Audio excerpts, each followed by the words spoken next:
Hello दोस्तों, कैसे हो आप लोग। उम्मीद करते हैं कि आप सभी बहुत अच्छे होंगे और आपकी पढ़ाई बहुत अच्छी चल रही होगी।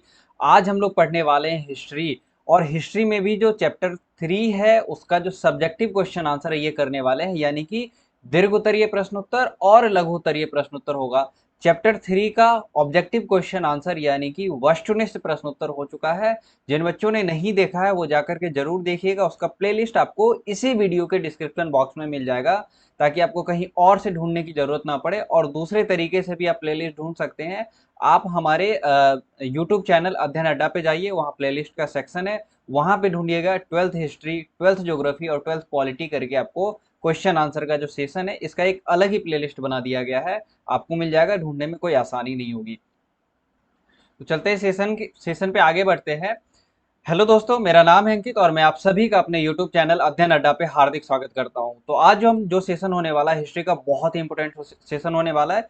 छोटा सा एक दो क्वेश्चन पूछता है, लेकिन यह जो सेशन है, ये जो सेक्शन है चैप्टर 3 बंधुत्व जाति तथा वर्ग, बहुत ही ज्यादा इंपॉर्टेंट होने वाला है आप लोगों के एग्जाम के पॉइंट ऑफ व्यू से। और 2024 में जो भी बच्चे एग्जाम देने वाले हैं उनके लिए बहुत ही ज्यादा इंपॉर्टेंट सेक्शन होने वाला है। यहाँ पे बिहार बोर्ड लिखा हुआ है, लेकिन इसके अंदर बहुत सारे राजस्थान, झारखंड और उत्तराखंड बोर्ड के भी कुछ क्वेश्चन, आपको इंपॉर्टेंट क्वेश्चन देखने को मिलेंगे जिसके एग्जाम में पूछे जाने की संभावना बनती है। और साथ ही साथ प्रीवियस ईयर क्वेश्चन भी इसमें आपको देखने को मिलेगा।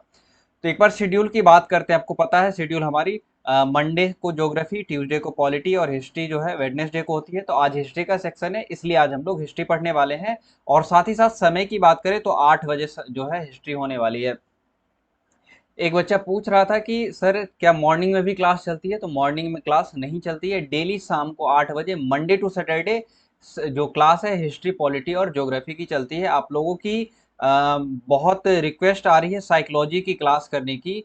तो साइकोलॉजी की भी क्लास मैं बहुत जल्द शुरू करने वाला हूँ, लेकिन आप लोग मुझसे ये प्रॉमिस कीजिए कि बच्चे कम से कम होने चाहिए। ऐसा नहीं है कि साइकोलॉजी की मैं क्लास स्टार्ट कर दूं, 2 से 4 या 5 बच्चे देख रहे हैं तो फिर मुझे पढ़ाने में मजा नहीं आएगा। इसलिए साइकोलॉजी की क्लास को भी मैं उम्मीद करूंगा कि आप लोग उतना ही प्यार देंगे जितना आप लोग पॉलिटी, हिस्ट्री और ज्योग्राफी की क्लास को देते हैं। ठीक है, बढ़ते हैं आगे। सेशन अच्छा लगे तो लाइक, शेयर और साथ ही साथ हमारे चैनल को सब्सक्राइब जरूर कीजिए, ताकि आपको नोटिफिकेशन मिल जाए। और नोटिफिकेशन के लिए आप हमारा टेलीग्राम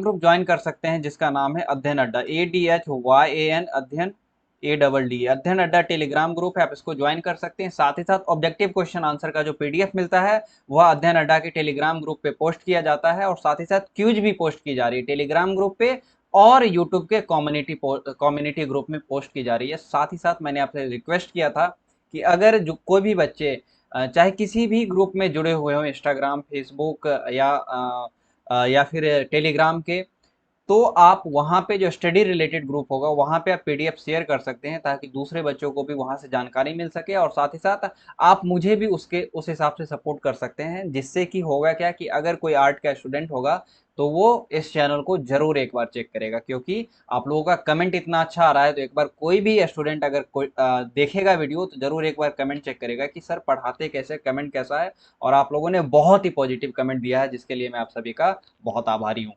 बढ़ते अपने क्वेश्चन आंसर के सेशन पे। क्वेश्चन आंसर हमारा है, पहला क्वेश्चन है, महाकाव्य काल में मनोरंजन के कौन कौन से साधन थे। उत्तराखंड के बोर्ड में पूछा गया क्वेश्चन है। और ये क्वेश्चन जो है इस सेक्शन से कम पूछे जा रहे हैं, लेकिन जो इंपॉर्टेंट क्वेश्चन है वो जरूर पूछे जा रहे हैं। जो मनोरंजन के साधन थे ये निम्नलिखित थे। कौन कौन से थे? धुत क्रीड़ा, जिसको बोलते हैं चौसर, जिसको बोलते हैं आज के समय में शतरंज। इसी शतरंज के खेल में पांडव हार गए थे, शतरंज का खेल, और जिस कारण से उनको अपना राजपाट इंद्रप्रस्थ छोड़ करके 13 वर्षों का वनवास झेलना पड़ा था, जिसमें से 12 वर्ष वनवास था और 1 वर्ष अज्ञातवास था। यानी कि उस 1 वर्ष के दौरान उनको कोई भी नहीं पहचाने, इतनी कठोर सजा दी गई थी। और जब वापस आए तो उनको जो कौन था, धृतराष्ट्र का जो बड़ा पुत्र था दुर्योधन, उसने राजपाट देने से मना कर दिया, और जिस वजह से महाभारत का युद्ध हुआ था।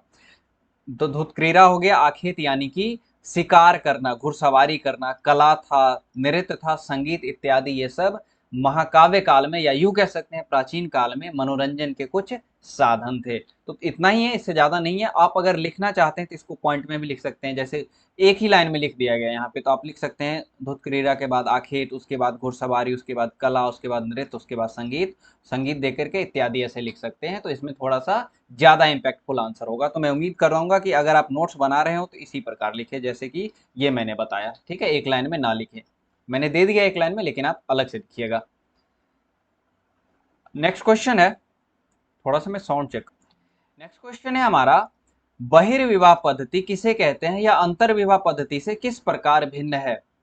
2013 के एग्जाम में पूछा गया क्वेश्चन है। जो बहिर्विवाह पद्धति है, जो बहिर्विवाह पद्धति है, इसमें विवाह जो है गोत्र के बाहर होता था। गोत्र किनको कहा जाता है, जैसे आप या हम किसी न किसी गोत्र के हैं। वैद काल में कह सकते हैं कि जो 7 ऋषि मुनि हुए, ठीक है, और हम सब जो हैं, जो भी गोत्र को मानते हैं, कहा जाता है कि उन्हीं 7 ऋषि मुनियों के अलग अलग संतान है, उसी ऋषि मुनियों के नाम पर हमारे गोत्र का नाम पड़ा है। तो जो विवाह होता था वो गोत्र के बाहर होता था, बहिर्विवाह में बात करें। लेकिन अंतर्विवाह की जब मैं बात करूंगा तो वहां पे उस पद्धति में वैवाहिक संबंध जो था, यानी जो विवाह था, एक समूह, एक गोत्र, एक जाति या एक स्थान में बसने वाले लोगों के बीच ही हुआ करता था। तो दोनों प्रथाएं उस समय में थी। हालांकि विवाह के 8 प्रकार देखने को मिलते हैं हमें महाभारत में, ठीक है। तो उम्मीद करते हैं इतना ही क्वेश्चन है, इससे ज्यादा नहीं लिखना है, ठीक। आगे बढ़ते हैं हमें। तो प्राचीन काल में वर्ण व्यवस्था पर प्रकाश डालिए 2020 के एग्जाम में पूछा गया क्वेश्चन है। थोड़ा सा लंबा क्वेश्चन है और कुछ वर्ड नहीं दिख रहा होगा तो मैं हाइड कर लूंगा, आप स्क्रीनशॉट ले लीजिएगा। ऋग्वेद के पुरुष सूक्त में जो है 4 वर्णों की व्याख्या मिलती है। ये कौन कौन से वर्ण है, तो ब्राह्मण है, क्षत्रिय है, वैश्य और शूद्र है, इनका हमें उल्लेख मिलता है। प्राचीन भारत की अगर मैं बात करूं तो वहां पे जो वर्ण व्यवस्था थी वह कर्म के आधार पर था, यानी कि जो व्यक्ति जैसा कर्म करेगा वह वैसा हो जाए। जैसे जो पूजा पाठ कराने वाले, चाहे वो किसी भी जाति का हो, उसको ब्राह्मण कहा जाएगा। अगर ब्राह्मण है या वो व्यापार कर रहा है तो उसको व्यापारी वर्ग में, यानी कि वैश्य वर्ग में रखा जाएगा। अगर कोई वैश्य है, वह युद्ध करता है, तो उसको क्षत्रिय वर्ग में रखा जाएगा, यानी कि कर्म के आधार पे हो रहा था, ठीक है। लेकिन बाद में चलकर यह जाति के आधार पे होने लगा, यानी ब्राह्मण का बेटा ब्राह्मण, क्षत्रिय का बेटा क्षत्रिय, शूद्र का बेटा शूद्र, या शूद्र का जो जो संतानें हो आने वाली वो शूद्र कहलाएंगी। ब्राह्मणों ने क्या किया कि पुख्ता आधार देने के लिए, यानी कि इस वर्ण व्यवस्था को काफी मजबूती से लोगों के सामने पेश करने के लिए इसे दैवीय विधान बताया, यानी कि यह देवताओं के द्वारा दी गई क्या है, विधान है, नियम है, कानून है, और लोग इसको सही मान करके अपना नियत कार्य है करते रहे, यानी कि वर्ण व्यवस्था जो थी यह कर्म के आधार पर ही करते रह गए, ठीक है। और कुछ सेक्शन हट रहा होगा, मैं हट रहा हूँ, खुद खुद को साइड कर रहा हूँ, और आप स्क्रीनशॉट ले लीजिएगा। क्वेश्चन खत्म नहीं हुआ है, आंसर खत्म नहीं हुआ है, इसके बाद भी है। उसके बाद क्या हुआ, ब्राह्मण का कार्य जो था कर्म कांड संपन्न करना। अब कर्म कांड क्या था, कर्म कांड संपन्न करना, जैसे विवाह हो गया, जनेऊ हो गया, ठीक है, मुंडन वगैरह हो गया, इसमें यज्ञ हो गया, पूजा पाठ हो गया, ये सभी कार्य जो था ब्राह्मण का कार्य था। क्षत्रिय जो होता था वह राजा जो क्या होता था, क्षत्रिय होता था सामान्यता। इसके अपोजिट भी देखा गया, जैसे चंद्रगुप्त मौर्य, वो क्षत्रिय नहीं था। जिसका कार्य, यानी कि राजा का कार्य रक्षा करना होता था अपनी जनता का, अपने समाज का, जो अपनी भौगोलिक स्थिति थी उसका। जो वैश्य थे उसका कार्य व्यापार करना होता था। और इन 3 वर्गों को सम्मिलित रूप से द्विज कहा जाता था। क्या कहा जाता था, द्विज। शूद्र वर्ण का कार्य इन तीनों वर्णों की सेवा करना था, इसके अलावा उनका कोई कार्य नहीं था। और भी कार्य थे, जैसे जो व्यक्ति मर जाते हैं उनका दाह संस्कार करना, यह शूद्र का कार्य था। जो पशु मर गया उसको हटाना एक जगह से, यह शूद्र का कार्य था। कालांतर में, यानी कि बाद में, यह व्यवस्था कर्म के स्थान पर जन्म पर आधारित हो गई, यानी कि अब कर्म पे नहीं होगी, अब जन्म पे होगा। अब जो होगा ब्राह्मण का जो जो आने वाली संतानें होगी वो ब्राह्मण कुल से होगा, जो वैश्य का जो आने वाली संतानें होगी वो वैश्य कुल से होगी। पहले कर्म पे आधारित था, जो जैसा कर्म करेगा वह उस कुल या उस जाति का होगा। उम्मीद करते हैं कि आपको यह भी आंसर अच्छे से समझ में आ गया होगा। बढ़ते हैं फिर अपने अगले आंसर पे। हाँ, एक क्वेश्चन और था कि सर आप सब्जेक्टिव क्वेश्चन आंसर का पीडीएफ क्यों नहीं देते। तो सब्जेक्टिव क्वेश्चन आंसर का देखिए पीडीएफ इसलिए नहीं देते क्योंकि रीजन है उसके पीछे का। क्योंकि जो कंटेंट है ना, ये कंटेंट बहुत ही मुश्किल से मिलता है, ठीक है, बहुत ही मेहनत लगती है। आप में से कुछ बच्चे में भी हो सकते हैं, बुरा मत मानिएगा, या कुछ ऐसे लोग हो सकते हैं बाद में, जो हो सकता है उस कंटेंट को इधर उधर कर देंगे, जिससे क्या होगा, मेरी मेहनत बेकार चली जाएगी। इसलिए मैं इसका कंटेंट नहीं देता और आप लोगों को कहता हूं कि आप लोग स्क्रीनशॉट ले लीजिए। अगला क्वेश्चन है हमारा लॉन्ग टाइप क्वेश्चन है। महाभारत जैसे जटिल ग्रंथ को समझना इतिहासकारों के लिए एक बहुत कठिन कार्य है। इस कथन का तर्क संगत औचित्य निर्धारित कीजिए। 2010 के एग्जाम में पूछा गया क्वेश्चन है। तो हम लोग आंसर करेंगे कि महाभारत जैसे जटिल ग्रंथ को समझना इतिहासकारों के लिए बहुत ही कठिन कार्य है, क्योंकि इसके सभी पहलुओं को ध्यान में रखना पड़ता है। मसलन यानी कि जैसे कि पहला पॉइंट वाइज लिखा गया है, सर्वप्रथम भाषा का परीक्षण किया जाता है कि ग्रंथ जो है किस भाषा में लिखा गया है। जैसे कि उस समय की भाषा थी पाली, प्राकृत या फिर तमिल। ये सब आम लोगों की बोलचाल की भाषा थी जो आम जन बोलते थे, या फिर किसी दूसरे भाषा में लिखा गया है, या जो संस्कृत भाषा में लिखा गया है जो विशिष्ट वर्गों के द्वारा बोली जाती थी। और विशिष्ट वर्ग कहने का अर्थ है यहाँ पे ब्राह्मण से, ठीक है, ब्राह्मण को विशिष्ट वर्ग के रूप में इंगित किया गया है।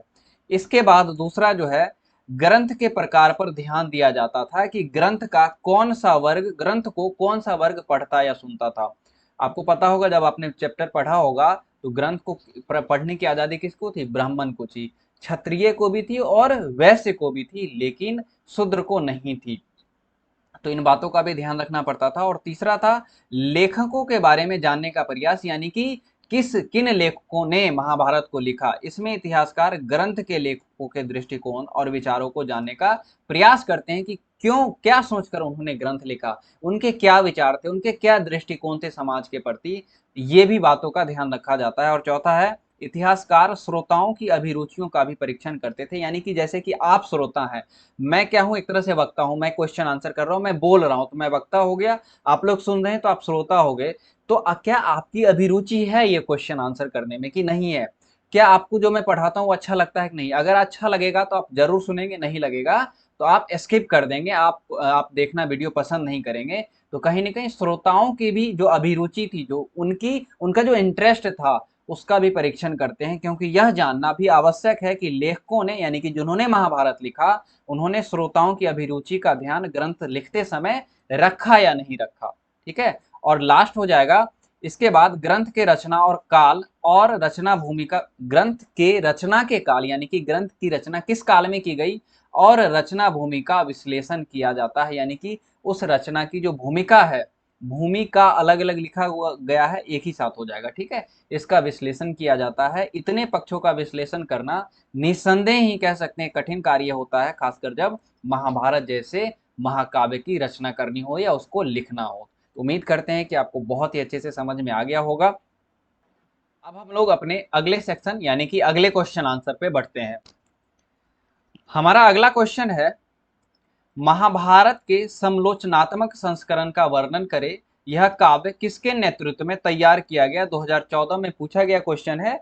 शायद कुछ पार्ट नहीं दिख रहा होगा, मैं खुद को हाइड कर रहा हूं, ठीक है। देखिए, ये पूछा गया राजस्थान का क्वेश्चन है। इससे पहले जो क्वेश्चन पूछा गया था, यह झारखंड में पूछा गया था। तो लेकिन मैं इस बात की, देखिए, कोई बहुत सारे ये होते हैं कि बिहार बोर्ड का आप तैयार कर लो और उसके बाद आपका जो हो जाएगा, लेकिन रिस्क क्यों लेना? सबसे बड़ी बात, अभी हमारे पास समय है तो हम अपना क्वेश्चन आंसर बहुत अच्छे से तैयार कर सकते हैं। इस बात के लिए हम लोग तैयार रहेंगे कि अगर क्वेश्चन आंसर कैसे भी पूछा जाएगा तो हमारे पास उसके आंसर जो होंगे प्रॉपर होंगे और हम उसका प्रॉपर आंसर कर पाएंगे, ठीक है।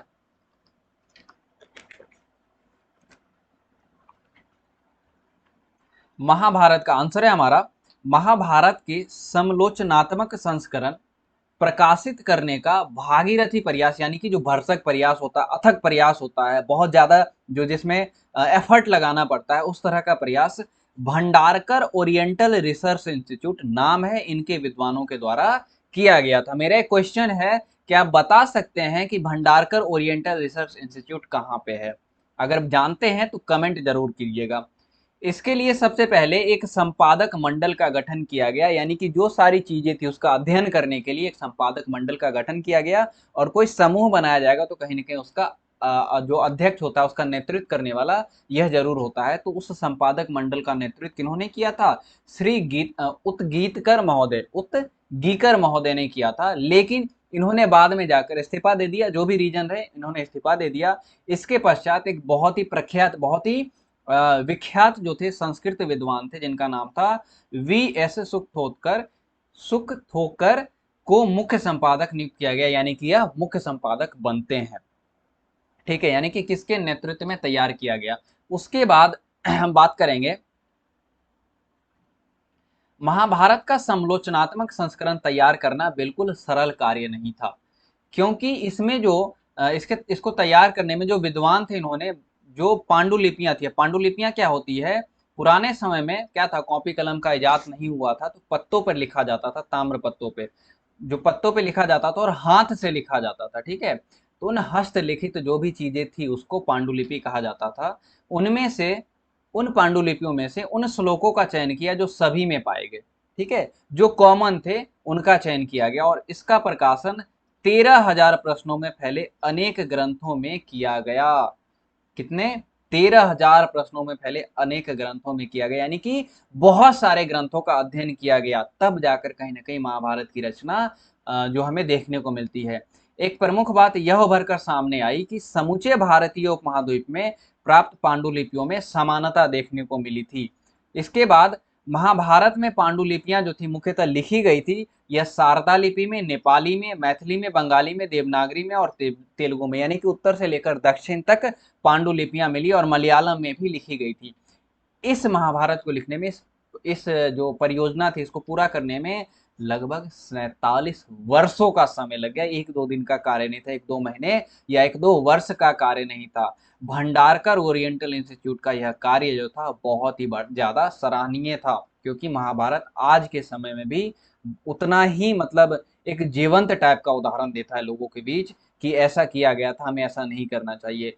सत्य की जीत हुई थी, हमें सत्य के रास्ते पे चलना चाहिए, हमें छल कपट झूठ इस सब चीजों से दूर रहना चाहिए। जो महाभारत है हमें आज भी वो सब चीजें सीख देती है। ठीक है, और इसे हर कोई सीख सकता है, चाहे वो किसी भी धर्म, किसी भी संप्रदाय, किसी भी कौम का हो। एक चीज मैं आप लोगों से जरूर कहना चाहूंगा, चाहे आप किसी भी धर्म, किसी भी संप्रदाय, किसी भी कौम, किसी भी जाति से हो, किसी भी भगवान को मानते हो, अगर कोई भी अच्छी चीज है आपको कोई सिखा रहा है तो उसको सीख लीजिए। अगर आप नहीं जानते हैं, चाहे वो कोई भी सिखा रहा हो, सामने वाला एक बच्चा भी हो सकता है, एक टीचर हो सकता है, आपके मम्मी पापा हो सकते हैं, आपके रिलेटिव हो सकते हैं, आपके दोस्त हो सकता है, आपके गुरु हो सकते हैं, कोई भी हो सकते हैं। कोई अच्छी चीज अगर आपको कहीं से सीखने को मिली, चाहे वो व्यक्ति कोई भी हो, आप जरूर सीख लीजिए। ठीक है, इसमें ना धर्म जाति संप्रदाय कुछ नहीं देखना चाहिए, और हमें इस आधार पर भेदभाव तो बिल्कुल ही नहीं करना चाहिए।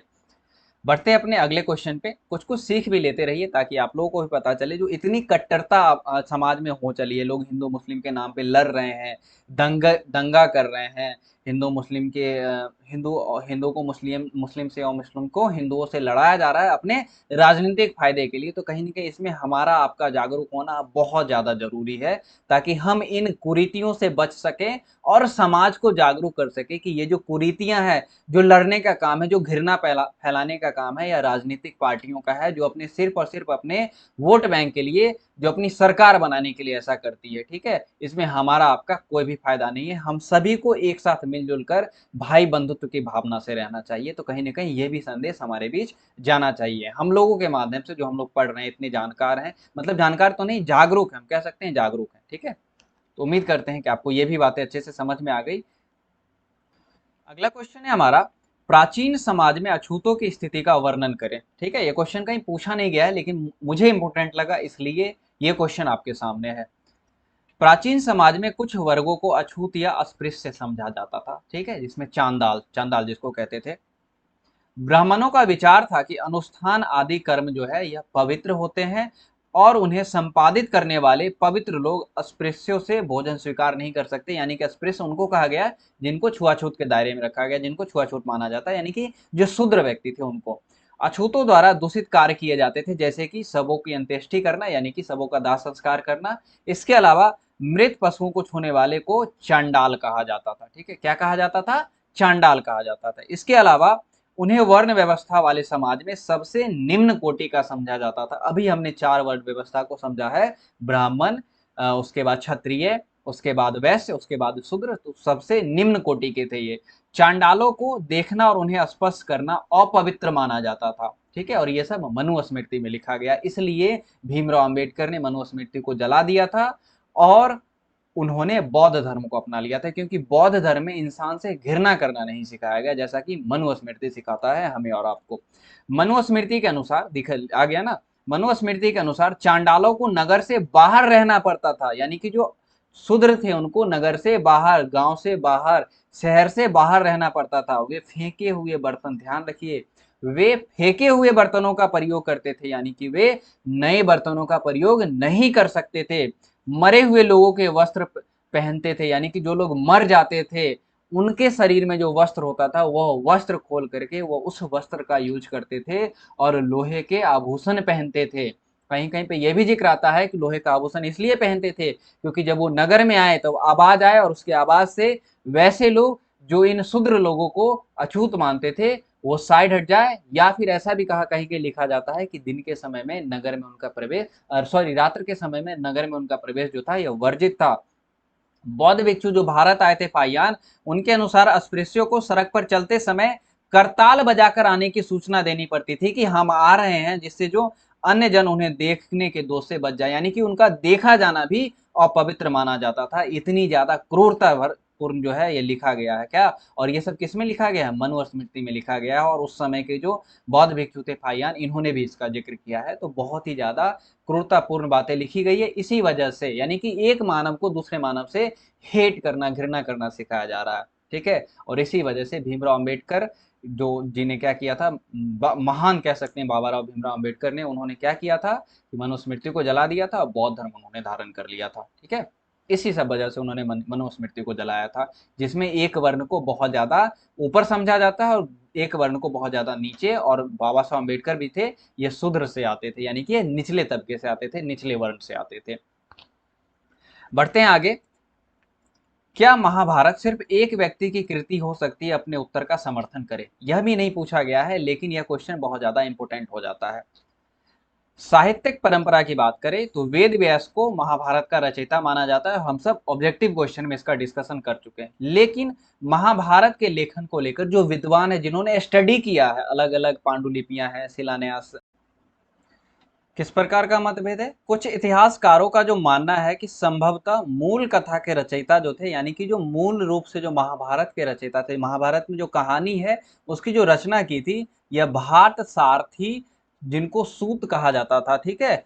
वह युद्ध क्षेत्र में जाते थे किनके साथ, जो क्षत्रिय होते थे, जो युद्ध करने वाले होते थे उनके साथ, और उनकी विजय और उपलब्धियों को कविता के रूप में प्रस्तुत करते थे, ठीक है। वहीं पांचवी शताब्दी ईसा पूर्व में ब्राह्मणों ने इस कथा परंपरा पर अपना एकाधिकार कर लिया और इसे लिखा, यानी कि जो कुछ पॉइंट छूट रहा होगा, यानी कि जो इनके द्वारा लिखा गया था, भात सारथी के द्वारा लिखा हुआ था, उसके बाद क्या हुआ, पांचवी शताब्दी ईसा पूर्व में ब्राह्मणों का तो बोलबाला था ही, उन्होंने क्या कर लिया, इस कथा पर अपना एकाधिकार कर लिया और उसको फिर अपने तरीके से लिखा। लगभग 200 ईसा पूर्व से 400 ईस्वी तक, यानी कि अगर ड्यूरेशन की बात करें तो यह 600 वर्षों का होता है। इसके मध्य तक इस ग्रंथ के रचना काल का दूसरा चरण दिखाई देता है। 200 ईस्वी से 400 ईस्वी के मध्य मनुस्मृति से मिलते जुलते अनेक उपदेशात्मक प्रकरण महाभारत में जोड़ दिए गए, यानी कि जो बातें मनुस्मृति में मनु के द्वारा लिखी गई थी, वही उसी में से कुछ बातें महाभारत में भी देखने को मिलती है। शुरू में यह ग्रंथ 1000 श्लोकों का था, परंतु जो श्लोक को जोड़ते जोड़ते इसकी संख्या 1 लाख हो गई। इससे ज्ञात होता है कि महाभारत का एक ही रचयिता नहीं था, या महाभारत का एक ही रचयिता नहीं हो सकता है। तो उम्मीद करते हैं कि यह भी क्वेश्चन आपको अच्छे से समझ में आ गया होगा। बढ़ते हैं फिर अपने अगले क्वेश्चन पे। अगला क्वेश्चन है हमारा, अगला क्वेश्चन है वर्ण और जाति में दो अंतर बताइए। 2016 में पूछा गया क्वेश्चन है। वर्ण और जाति में यहाँ हम 3 अंतर की बात करेंगे। वर्ण और जाति में प्रमुख अंतर यह है कि जाति का जो आधार है या जन्म है, जबकि वर्ण का गुण एवं कर्म है, यानी कि वर्ण का आधार गुण एवं कर्म है। यानी कि अगर सपोज दैट आप ब्राह्मण परिवार से हैं और आपके जो आने वाले वंशज है वह भी ब्राह्मण ही कहलाएंगे, लेकिन जो वर्ण है यह गुण के आधार पे, कर्म के आधार पे होता था। वर्ण का एक बड़ा समूह है, जबकि जाति जो है एक छोटा समूह है। यानी ब्राह्मण में भी अलग अलग ब्राह्मण है, लेकिन वर्ण व्यवस्था में बात करें तो 4 ही वर्ण की बात की जा रही है, ब्राह्मण, क्षत्रिय, वैश्य तथा शूद्र। तो ब्राह्मण में भी अलग अलग कैटेगरी के ब्राह्मण है, क्षत्रिय में भी अलग अलग कैटेगरी के है, वैश्य में भी अलग अलग कैटेगरी के है, और शूद्र में भी अलग अलग कैटेगरी के। इसलिए कहा जा रहा है कि वर्ण जो है एक बड़ा समूह है, जबकि जाति जो है एक छोटा समूह है। देश में जातियों की संख्या अनेक है जबकि वर्ण सिर्फ 4 है, ब्राह्मण, क्षत्रिय, वैश्य एवं शूद्र। और आप इसको कैसे लिख सकते हैं, एक तरफ आप वर्ण लिखिए, ठीक है, एक तरफ आप वर्ण लिखिए, एक तरफ आप शूद्र लिखिए, इसका अंतर आप ऐसे करके 3 लाइन में बता दीजिए, ठीक है। आप ऐसे भी लिख सकते हैं और ये ज्यादा इम्पैक्टेबल, ये बहुत ही ज्यादा इम्पैक्ट करेगा, बहुत ही ज्यादा महत्वपूर्ण हो जाएगा एग्जाम के पॉइंट ऑफ व्यू से। तो उम्मीद करते हैं कि अभी क्वेश्चन आपको समझ में आ गया होगा। अगला क्वेश्चन है हमारा, श्रीमद् भगवत गीता पर संक्षिप्त टिप्पणी लिखिए। बिहार बोर्ड के एग्जाम में 18 और 20 में पूछा गया क्वेश्चन है। कुरुक्षेत्र की युद्ध भूमि में अर्जुन जब अपने सामने गुरुओं और भाइयों को देखता है, यानी कि उनके सामने जो भीष्म पितामह थे, गुरु द्रोणाचार्य थे, भाई थे उनके युधिष्ठिर, यानी कि कौरव 100 कौरव थे, तो उनका जो मन है ये बहुत ही ज्यादा व्याकुल हो जाता है कि कैसे हम अपनों के साथ युद्ध करेंगे, कैसे उन पे हम वान चलाएंगे। और इसलिए उन्होंने अपना गांडीव जो था, अपना धनुष जो था वह रख दिया। जब ये देखा कि इन्होंने भगवान श्री कृष्ण जो उनके रथ के सारथी बने हुए थे, उनके बाद उन्होंने जो उपदेश दिया उसे ही श्रीमद भगवत गीता के नाम से जाना जाता है, या वही उपदेश श्रीमद भगवत गीता में है। यह महाभारत के भीष्म पर्व का अंग है, यानी कि श्रीमद भगवत गीता जो है महाभारत के भीष्म पर्व का अंग है। यानी कि 1 नंबर का क्वेश्चन अगर यहाँ से बनेगा कि श्रीमद भगवत गीता महाभारत के किस पर्व का अंग है, तो क्या हो जाएगा आंसर, भीष्म पर्व का अंग है। वे समझाते हैं, यानी कि कृष्ण समझाते हैं कि मानव को लगन और मेहनत से अपना कर्म करना चाहिए और फल की प्राप्ति की बात नहीं सोचनी चाहिए। चूंकि 2 नंबर में है इसलिए कम ही आंसर होगा, कुछ पार्ट छूट रहा होगा तो प्लीज आप लोग स्क्रीनशॉट जरूर ले लीजिएगा, ठीक है, स्क्रीनशॉट ले लीजिएगा। आगे बढ़ते हैं हम लोग। कौरवों और पांडवों के बीच संघर्ष का कारण बताइए, 2017 में पूछा गया, यानी कि युद्ध क्यों हुआ उनके बीच। तो 2 नंबर में उसी हिसाब से लिखना है। युधिष्ठिर द्वारा राजसूय यज्ञ किया गया और इस राजसूय यज्ञ के अवसर पर उन्होंने, जो जैसे हम लोग कुछ अच्छा कार्य करते हैं तो क्या करते हैं, अपने सगे संबंधियों को, अपने दोस्त, अपने रिश्तेदारों को निमंत्रण देते हैं, तो उसी प्रकार दुर्योधन को निमंत्रण दिया गया। और दुर्योधन जब इंद्रप्रस्थ आया तो उसने पांडवों को वैभव, पांडवों की जो वैभव थी, उनकी जो विलासिता थी, इतना सब कुछ अच्छा था, इसको देखकर उसके मन में ईर्ष्या हुई। और इसी ईर्ष्या के कारण उसने पांडवों को धूत क्रीड़ा के लिए आमंत्रित किया। चौसर या फिर चेस कह सकते हैं आज के समय में उसको, खेलने के लिए, पासा सॉरी लूडो के समान था, नहीं चेस ही था, ठीक है, हाँ, यह खेलने के लिए आमंत्रित किया। इस खेल में क्या हुआ, युधिष्ठिर अपना सब कुछ हार चुके थे, यानी कि पांडवों की तरफ से कौन खेल रहे थे, उनके जो बड़े भाई थे युधिष्ठिर, वह खेल रहे थे। और इस खेल में वो अपना जो राजपाट होता है, जो वैभव होता है, और यहाँ तक कि द्रौपदी को भी उन्होंने दांव पर लगा दिया, जो पांडवों की, पांचों पांडवों की क्या थी, पत्नी थी, उसको भी उन्होंने दांव पर लगा दिया और उसको भी वो हार चुके थे। तब क्या हुआ, एक समझौते के तहत पांडवों को द्रौपदी सहित 12 वर्ष का वनवास तथा एक अंतिम 13वें वर्ष का अज्ञातवास दिया गया। यानी कि कुल 13 वर्ष का वनवास था, जिसमें से 13वें वर्ष उनको अज्ञातवास में रहना था, यानी कि वो वन में रहेंगे लेकिन कोई भी उन्हें पहचाने नहीं, वेश बदल के रहेंगे। इन वनवास के बाद जब पांडव लौटे, यानी कि 13 वर्ष के बाद जब पांडव लौटे, अकॉर्डिंग टू जो भी समझौता हुआ था उसके अनुसार पांडवों को इंद्रप्रस्थ वापस कर देना चाहिए था, लेकिन दुर्योधन ने उनको इंद्रप्रस्थ देने से मना कर दिया। उसके बाद कृष्ण जाते हैं उनसे सिर्फ 5 गांव मांगने के लिए, दुर्योधन ने वह भी देने से मना कर दिया। उसके बाद उनके अस्तित्व का सवाल हो गया, और जब आपके अस्तित्व का सवाल होता है तो आपको युद्ध करना चाहिए, ऐसा कृष्ण भगवान में गीता में उपदेश देते हैं कि अस्तित्व ही नहीं रहेगा, जब आप ही नहीं रहेंगे तो फिर क्या होगा, आपका अस्तित्व ही नहीं रहेगा। तो इसीलिए अब क्या होगा, अब राज प्राप्ति के लिए युद्ध अनिवार्य हो गया। यह युद्ध जो है कुरुक्षेत्र में हुआ, जिसे महाभारत के युद्ध के नाम से जाना जाता है। यानी कि जो समझौता हुआ था, अगर वो समझौता हो जाता तो युद्ध नहीं होता, और उन्होंने हस्तिनापुर देने से, इंद्रप्रस्थ देने से, माफ कीजिएगा, इंद्रप्रस्थ देने से मना कर दिया, इसलिए जो महाभारत का युद्ध हुआ था। तो उम्मीद करते हैं कि आपको यह भी क्वेश्चन बहुत अच्छे से समझ में आ गया होगा, ठीक है। सेशन अच्छा लगे तो प्लीज लाइक, शेयर और सब्सक्राइब कीजिए। अब कमेंट जरूर कर दीजिएगा कमेंट बॉक्स में कि सेशन आपको कैसा लगा। मिलते हैं फिर अपने अगले सेशन में, तब तक के लिए अपना और अपनों का ख्याल रखिए। Thank you, take care and bye bye.